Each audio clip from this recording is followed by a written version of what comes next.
Onda Cero, Navarra.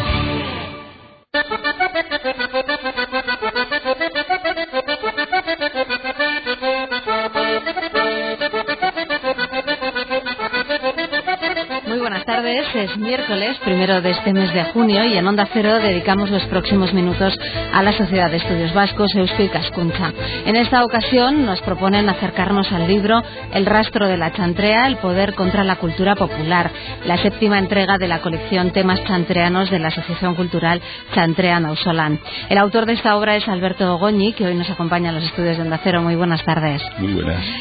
Alberto Goñi, como él mismo dice, es nacido y vivido en la chantrea. Así es. Participó como miembro de la Comisión del Rastro en la organización de este histórico evento dominical que en los últimos años en los que se gestionó desde el barrio ese rastro.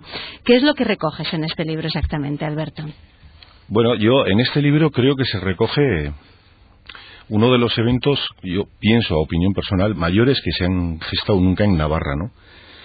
Yo creo que si se mira la historia retrospectiva en Navarra, un evento en el que se juntaran 30, 40.000 personas cada domingo en un recinto, yo pienso, a mí que me chifla la historia, que no ha existido en Navarra. Entonces, yo creo que era tiempo de recordar que en Navarra, en la chantrea, como chantreano, pues, claro, se hacían cosas como esta, ¿no? Bueno, la verdad que uno se pone a pensar y es realmente impresionante que cada domingo allí se juntara tal cantidad de personas, ¿no? Sí, que se juntaran tal cantidad de personas, que se hicieran tal cantidad de actividades, que se generaran cosas que ahora resultan casi novedosas y sin embargo en aquel entonces eran naturales, ¿no? Eran normales. Todo el tema de pues los productos ahora que no son tan famosos, bio-naturales, bueno, pues en aquel entonces venían del campo con absoluta naturalidad. Sí. El tema de la prensa gratuita, que ahora parece que está de moda, de boga, bueno, pues entonces teníamos nuestro Rastrojo, que era una revista libre gratuita, y todo el mundo lo asumía con absoluta naturalidad, ¿no? Decíamos que Alberto Goñi pues formó parte de esa comisión organizadora del rastro en los tiempos que se organizaba desde el barrio. ¿Cómo surgió? ¿Cómo fueron los inicios? ¿Cuándo? ¿En qué año empezó este rastro de la chantrea? ¿Y cómo fueron aquellos inicios? Vamos a ver, la gestación del rastro se inicia en el sentido de que, bueno, empieza en 1977. La chantrea en 1977 era un barrio básicamente dormitorio, no había vida. Entonces, la vida de la gente que vivía entonces en la chantrea, de los jóvenes de entonces, si querían realizar alguna actividad, tenían que subir al centro de Pamplona. Subir a Pamplona, como se suele decir. Efectivamente. Entonces, en aquel entonces, un grupo de personas no piensan que, bueno, pues es que a la chantrea hay que dotarle de algo de vida, ¿no? De algo para que la gente joven pueda vivir en el barrio y desarrollar su vida en el barrio, ¿no? Se empieza a pensar distintas posibilidades y bueno, pues la mitad de la gente de la chantrea eran inmigrantes andaluces y la otra mitad inmigrantes navarros. Entonces, gente del campo. Bueno, entonces se piensa en la posibilidad de decir, bueno, pues vamos a trasladar a la chantrea lo que hemos vivido en nuestros pueblos, un pequeño mercadillo. La idea original es un pequeño mercadillo, ¿no? Entonces, un sitio donde la gente se pueda reunir, se pueda juntar, se piensa en la plaza de la chantrea, en la plaza del rastro. Y de una cosa que empieza con absoluta naturalidad, de 4 niños que salen con sus tebeos, 4 abuelitos que salen con las cartas para intercambiar. Al principio eran vecinos que iban a vender sus cosillas. Efectivamente. Como se conoce y nos conocemos todos, se empieza a hablar con alguna persona pues que pueda traer algún producto del campo. Vienen los primeros mercaderes, empieza y de una manera absolutamente natural empezamos 5 y acabamos 40.000. O sea, fue creciendo sin ninguna intención premeditada, ¿no? No, en realidad el crecimiento es el fruto natural de ir dando salida a una expectativa que la propia gente va creando, ¿no? Conforme más gente va viniendo, más vendedores del campo vienen reclamando a ver si pueden traer sus productos, se van habilitando más espacios, y una cosa lleva a la otra. Fue cogiendo vida propia. Absolutamente. Se convirtió en ese gran rastro de los domingos, esas casi 40.000 personas que se acercaban hasta allá, pero quizá la característica principal o diferenciadora del rastro de la chantrea es que no era solo un lugar para vender y comprar cosas. No, en absoluto. Yo creo que, los propios vendedores comentan en aquel entonces la posibilidad de traer alguna actividad que amenizara las mañanas, ¿no? Pues, al principio traes una charanga, luego vienen unos joteros, todo muy simple, ¿no? Conforme el rastro se va haciendo grande, la aportación de los vendedores va aumentando, aumenta el capital, con lo cual aumenta la calidad de la oferta cultural que vas trayendo, y evidentemente, de otra manera absolutamente natural, una cosa lleva a la otra, empiezas trayendo un jotero y acabas trayendo a Rosa León.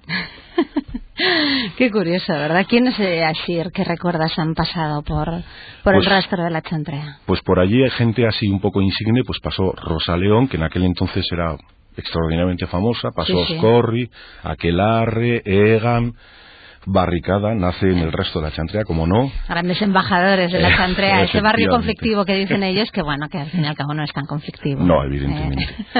Yo creo que todos los grupos de folk vasco-navarros pasaron por la chantrea, todos los grupos de rock de Pamplona y comarca pasaron por la chantrea, todos los grupos de danzas, la primera mascarada que se trae de Zuberoa se viene al resto de la chantrea, es decir, la oferta cultural fue amplísima, fue de un nivel muy elevado, puesto que se intentó traer lo mejor de aquel entonces, y evidentemente pues era semanal, con lo cual pues daba un carácter bastante importante al asunto. Y muy exigente, ¿eh? Sí, muy exigente. Lo que pasa es que al final das también un poco salida a la demanda de la propia gente, ¿no? No puedes traer cualquier cosa. Había dos posibilidades, una era traer lo mejor, la opción económica lo permitía, no siempre, pero también daba salida a aquellas personas que en su inicio no tenían ninguna posibilidad y en el resto de la chantrea tuvieron la posibilidad absoluta, libre y gratuita, de poder desarrollar su primera actuación. Claro, ese fue, por ejemplo, era un punto también de oportunidad para esas personas, ¿no? Pues, por ejemplo, Barricada, como comentabas, su primera actuación fue allí. Efectivamente. Como grupo, ¿no? Como grupos de rock, pues tuvieron Barricadas, tuvieron Magdalenas, tuvieron Tubos de Plata, Prisión, o sea, el elenco sería enorme. Todo un lujo poder actuar además ante tal cantidad de personas. Sí, porque, claro, unas personas, unos jovenzuelos que empezaban en aquel entonces con sus guitarras eléctricas y te juntaban 2.000, 3.000 personas solamente en la plaza. Menudo conciertazo. Pues sí, yo recuerdo que muchos de los grupos de rock, todo tipo de grupos que pasaron por aquel entonces decían que es que era impresionante, ¿no? O sea, en aquel entonces juntar 3.000 personas era algo casi inimaginable, ¿no? Sí. Entonces, poder cantar delante de 3.000 personas con el ambientazo que había más. Entonces, era algo un poco estratosférico. Todo un sueño. Sí. Que se podía hacer realidad en aquel lugar, ¿no? Y que se hacía realidad semana a semana. ¿Quién se encargaba de organizar esas actuaciones? Por ejemplo, entiendo que los grupos que empezaban, pues probablemente ellos ofrecerían, ¿no? Y dirían, dejarnos actuar un domingo de estos, ¿no? Pero claro, traer a Rosa León, por ejemplo. Rosa León vendría con un caché. Sí, evidentemente. Oscorri vendría con caché. ¿Quién se encargaba de buscar las actuaciones y de pagarlas? Bueno, pues buscar las actuaciones, aunque parece increíble, las buscábamos nosotros. Entonces acudíamos. La comisión organizada. La comisión del rastro, sí, los que pertenecíamos a la comisión del rastro. Acudíamos a las distintas discográficas, fundamentalmente una con la que mantuvimos una relación, ya desaparecida hace años, que fue Chalaparta, con los cuales manteníamos una relación muy estrecha, muy maja, y nos ayudaban bastante.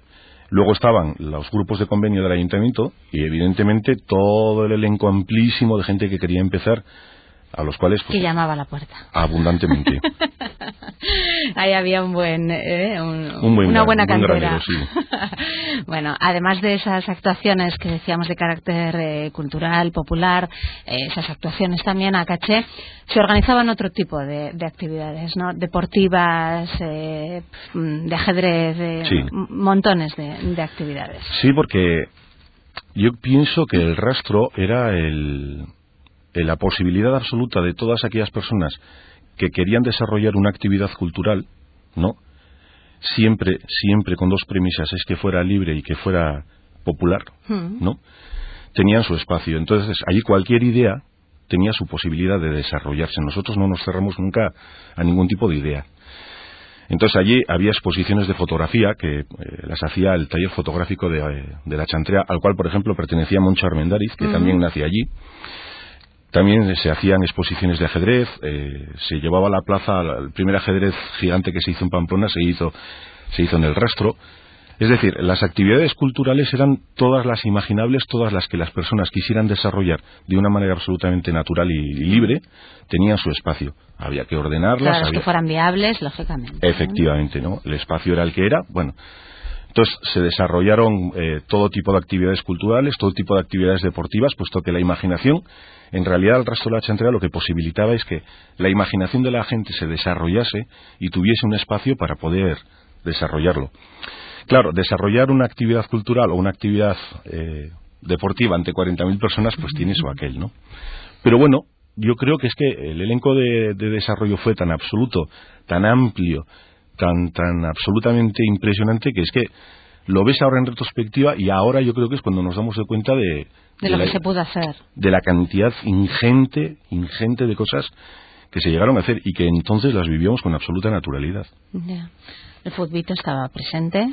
El futbito nació de otra manera absolutamente natural. Aparece en un grupo de personas. Hoy hemos pensado, es que, bueno, pues el Boscos tiene su... Pero el Boscos es de élite, ¿no? No puede participar cualquiera. Y siguiendo la filosofía del propio Rastro de que todo el mundo tenía derecho a participar, pues bueno, oye, si os animáis nosotros os apoyamos, os pedimos los permisos, y nació el grupo de futbito de la Chantrea con dos premisas nuevamente, ¿no? Una que fuera absolutamente para todo el mundo, ¿no? Y la segunda que fuera gratuito, porque eran un poco las filosofías que nosotros manteníamos en el propio Rastro, ¿no? Incluso, evidentemente, sobrevivieron al propio Rastro. ¿Y el cross también sobrevivió? También. Además, El cross también nace de otra... son estas cosas que se te acerca una persona y te dice, oye, que es que tenía una idea. Oye, pues nos parece extraordinario. Vamos a hacerlo.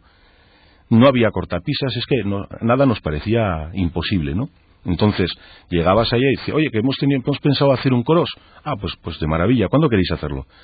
Pues hemos pensado hacia Navidades. Joder, es que igual nieva. Pues correremos con nieve, ¿no?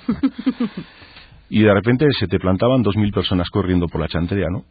Así de manera natural.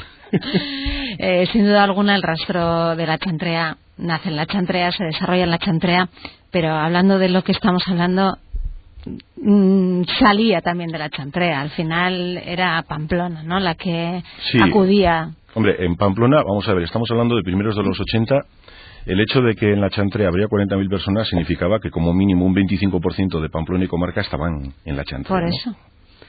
Trascendía, estaba en la Chantrea porque físicamente tenía que estar en un sitio, pero evidentemente trascendía no solo a todo Pamplona, sino a gran parte de Navarra, puesto que los cientos de vendedores que venían de toda Navarra, y se puede citar de corrido cantidades de pueblos de la Ribera, Peralta, Falces, Cárcar, Sada, Baibar, todos los pueblos que venían a traer sus productos directamente a la Chantrea, ¿no? Trascendía muchísimo más allá que evidentemente la Chantrea. En el año 1984 la Comisión del Rastro decidió abandonar su organización. ¿Qué fue lo que motivó esa decisión, que me imagino, como miembro de esa comisión, que os costaría mucho llevarla a cabo? La decisión fue dura y sobre todo dolorosa, ¿no? Para los que habíamos vivido algo que se engarzó en nuestras almas, ¿no? Yo recuerdo una conversación que tuve a lo que a mí, aparte independientemente de opiniones políticas, a mí me parecía una buena persona, que era Julián Balduz, el alcalde de Pamplona. Sí. En una conversación que tuvimos con él nos decía que el Rastro le parecía una idea extraordinaria, pero que el ayuntamiento no podía asumir que hubiese un espacio tan grande y tan determinante en Pamplona que no estuviese dirigido desde el ayuntamiento. Que no estuviera controlado. Que no estuviera controlado, efectivamente. Entonces, la idea le parecía muy buena, pero no os podemos dejar. Yo, en aquel entonces, con 19 años que tenía, me tiraba por los suelos, ¿no? Y decía, ¿no nos vas a dejar? Pues no nos dejaremos, ¿no? No, el ayuntamiento no podía permitirlo. Entonces, fue optando por quedarse con el control del Rastro, ¿no? Yo pienso que el ayuntamiento era más consciente que nosotros de lo que significaba estratégicamente, políticamente, económicamente el Rastro de la Chantrea, y entonces ya desde el año 81 empezó a poner las primeras pegas fundamentalmente económicas. ¿De qué manera actuaban? O sea, vamos a ver... ¿De qué manera intentaron hacer que dejarais la organización? Vamos a ver, hasta el año 81 el ayuntamiento no ayudaba excesivamente, pero tampoco impedía, ¿no? A partir del año 81 yo pienso que el ayuntamiento ya se plantea que esas circunstancias tienen que cambiar y empieza a implantar las primeras cuotas obligatorias a los vendedores, que en realidad era por el único sitio por donde más podía incidir, ¿no? Bueno, impone las primeras cuotas, ¿no? a una costa de que nosotros, las cuotas voluntarias, que aunque parezca increíble, eran voluntarias absolutamente, las rebajáramos a la mitad, ¿no? Y nos da una subvención, pero ya impone las primeras cuotas, ¿no? Al año siguiente dobla la cuantía de las cuotas, al año siguiente dobla nuevamente la cuantía de las cuotas, pero como no sirve todo eso, en el año 84, a inicios del año 84, no solo dobla la cuantía de las cuotas, sino que haciendo uso, y en mi opinión personal, abuso de una norma que existía de tiempos del anterior, de cobrar una cuota por el suelo, subsuelo y el aéreo, es que es increíble, empieza el aéreo también. El aéreo empieza a cobrar una cuota por el puesto que ponían los vendedores y por el toldo que colocaban, porque eso eres aéreo. Yeah. Entonces triplicaba completamente la cuota. Evidentemente, para un hombre que viene a vender cardos de la Ribera es inasumible, ¿no? Teniendo en cuenta que más del 50% de la gente que venía eran vendedores del campo, habiendo todo el elenco de diferentes productos, ¿no? El 50% de la gente del campo era inasumible. Y nosotros, a nivel popular, no podíamos asumir pasar a depender del ayuntamiento con todo lo que eso suponía de tener que ceder la libertad con la que hasta entonces nos habíamos movido, ¿no? Hicimos unas asambleas con los vendedores y optamos, con todo el dolor de nuestro corazón, porque sinceramente fue muy duro, hubo muchísimas lágrimas aquel día. Costó mucho tomar la decisión. Fue doloroso, fue muy doloroso, ¿no? Fue doloroso porque a partir justamente de aquel día no se volvió a realizar ni un alto cultural en los 4 años que estuvo después en manos del ayuntamiento, ¿no? Se quedó exclusivamente el mercado y ni un solo acto ni cultural ni deportivo se realizó más en el resto, ¿no? Pienso que fue una pérdida, pienso que al final el ayuntamiento nos ganó la partida, eso hay que reconocérselo, pero yo pienso también que el acto como ente cultural y como desarrollo cultural desapareció para siempre. ¿Y después el ayuntamiento no cobraba esas cuotas a los vendedores? El problema es que la mayoría de los vendedores que se quedaron fueron gente que normalmente se aprovisionaba en Mercairuña.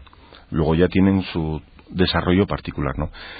La mayoría de la gente que en aquel entonces venía de la Ribera Navarra, unos por opción personal, yo porque hablé mucho con ellos, como opción personal decidieron no volver jamás a un rastro que no estuviera en manos del barrio, ¿no? Uh-huh.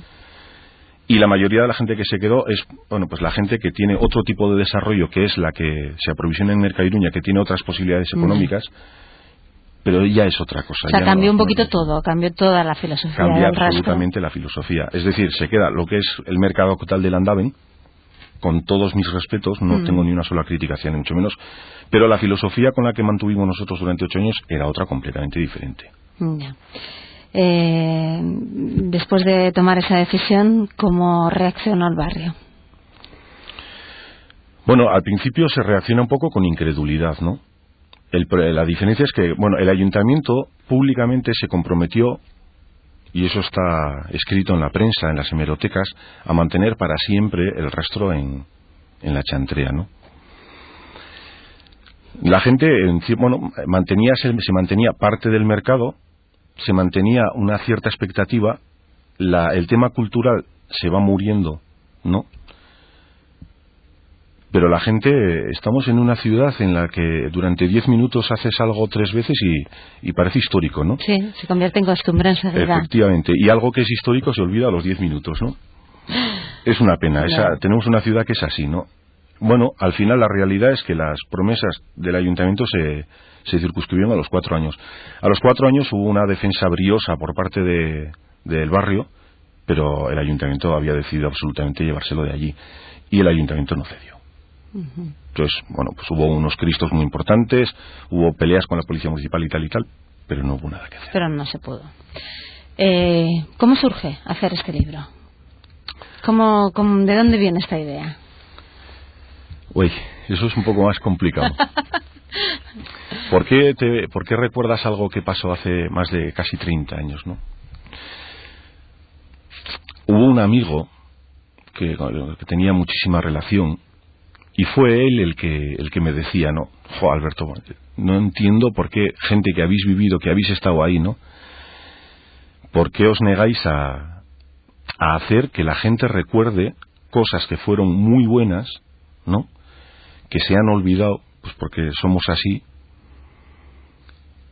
y que merece la pena que se vuelvan a recordar para intentar que la gente entienda que se pueden hacer cosas así, ¿no?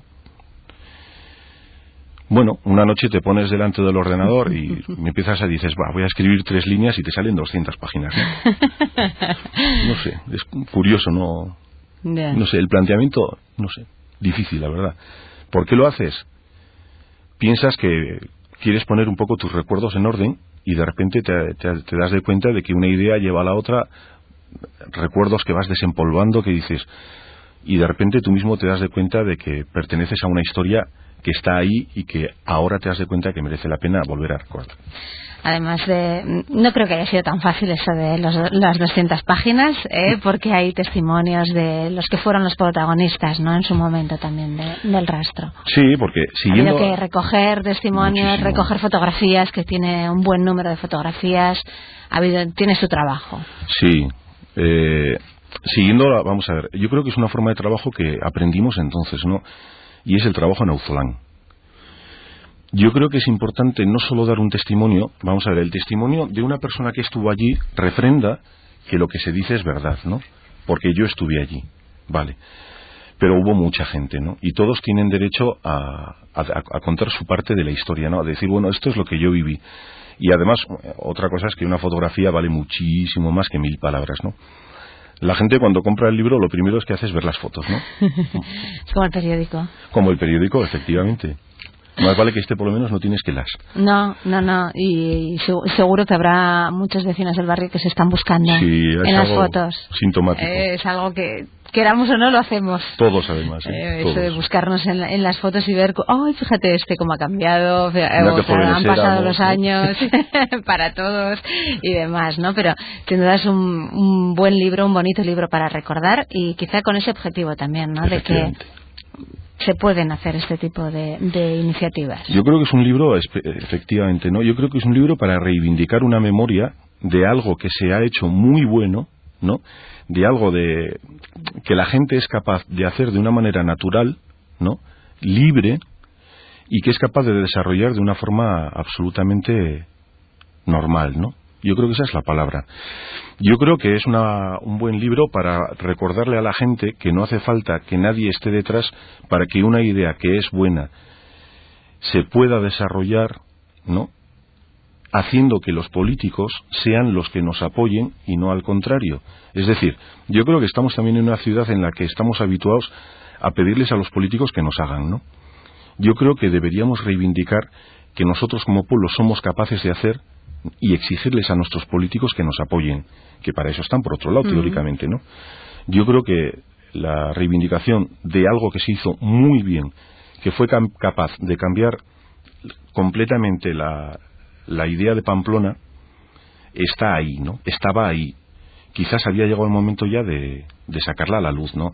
Y recordarle al pueblo de Pamplona que somos capaces de hacer grandes cosas, además de los Sanfermines. ¿Dónde se puede conseguir este libro? Porque probablemente ahora mismo en Onda Cero haya personas que están escuchando y dicen, ay, pues ya me gustaría a mí, sea de la Chantrea o no, recordar aquellos años. Sí, porque vuelvo a decir que en realidad trascendió muchísimo más allá de la Chantrea, ¿no? Bueno, pues se pueden adquirir en las librerías de Pamplona, evidentemente, o por supuesto en las librerías de la Chantrea, en las librerías normales de Pamplona. O sea, está distribuido. Sí. Pues El rastro de la Chantrea, el poder contra la cultura popular, este libro de Alberto Goñi, al que hoy nos hemos acercado con Eusko Ikaskuntza, que tiene su sede en Pamplona, en la Plaza del Castillo 43 bis, tercero y cuarto D. El horario de atención al público es de 8 a 2 por las mañanas y de 3:30 a 5:30 las tardes, de lunes a jueves, los viernes de 8 a 3, y también tienen una página web a la que pueden acceder en la dirección www.eusko-ikaskuntza.org. Alberto Goñi, gracias por haber estado hoy con nosotros aquí en Onda Cero, compartiendo estos recuerdos. Muchas gracias a vosotros. Gracias, les dejamos ahora con unos minutos dedicados a las artes plásticas. Buenas tardes. Onda Cero, Navarra.